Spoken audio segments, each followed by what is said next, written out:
नमस्कार। आज मैं एक फिर नए मुद्दे के साथ आपके सामने उपस्थित हूँ। 4 लोग क्या कहेंगे। आप भी ये सोचते हैं? हर किसी के दिमाग में ये बात आती है। मेरे दिमाग में भी ये बात आई तो सोचा कुछ बातें कर लेते हैं। इससे पहले एक सुनी सुनाई कहानी को याद कर लेते हैं। एक पिता और पुत्र एक गधे के साथ जा रहे थे। रास्ते में लोगों ने कहा कि ये दोनों मूर्ख हैं, गधा के होते हुए पैदल जा रहे हैं। फिर दोनों गधे पर बैठ गए। आगे जाने पर कुछ लोग फिर मिले और कहा कि दोनों कितने निर्दयी हैं, एक कमज़ोर गधे पर बैठे हैं। फिर पिता उतर गया तो आगे कुछ और लोग मिले और बोले, कैसा बेटा है, खुद गधे पर बैठा है और पिता को पैदल चला रहा है। इस बार बेटा अपने बाप को गधे पर बिठाकर खुद पैदल चलने लगा।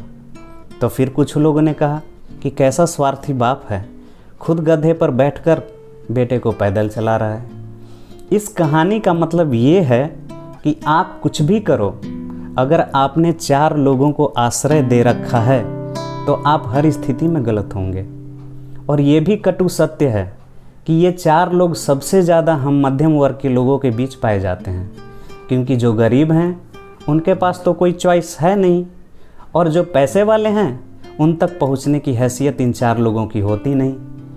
उस बाप से उसकी हालत पूछो जो समाज में अपनी मान मर्यादा बचाए रखने के खातिर जीवन भर की जमा पूंजी अपने लड़की की शादी में लुटा देता है।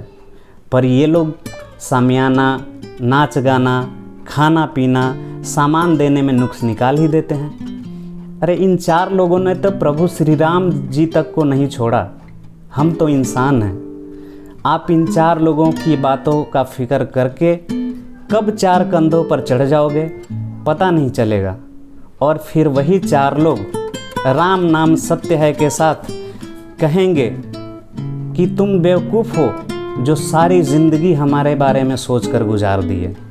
फिर आपकी 13वीं पर भी आएंगे और गर्म पूरी के साथ रायता और हलवा का दावत उड़ाएंगे। चूँकि हम समाज में रहते हैं तो सम्मान और प्रतिष्ठा की भावना भी 4 लोगों की बात सुनने और मानने पर मजबूर करती है। इस पुरुष प्रधान देश में इन लोगों के कारण स्त्रियां सबसे ज़्यादा प्रभावित होती हैं।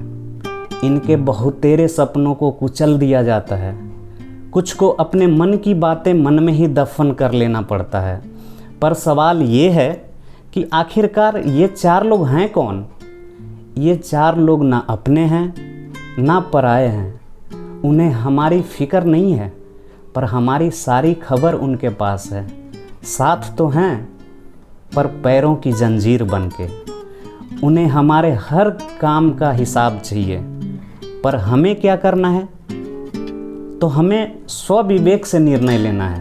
ज़िंदगी में हमें जो करना है वो ज़रूर करेंगे। ये नहीं सोचना है कि 4 लोग क्या कहेंगे, क्योंकि लोग तो तब भी कहेंगे जब आप कुछ नहीं करते।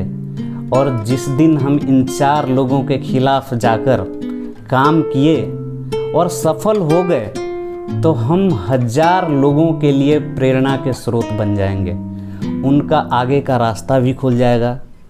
बस हमें याद रखना है कि अपने अस्तित्व को नहीं खोना है, अपनी इच्छाओं को नहीं मारना है।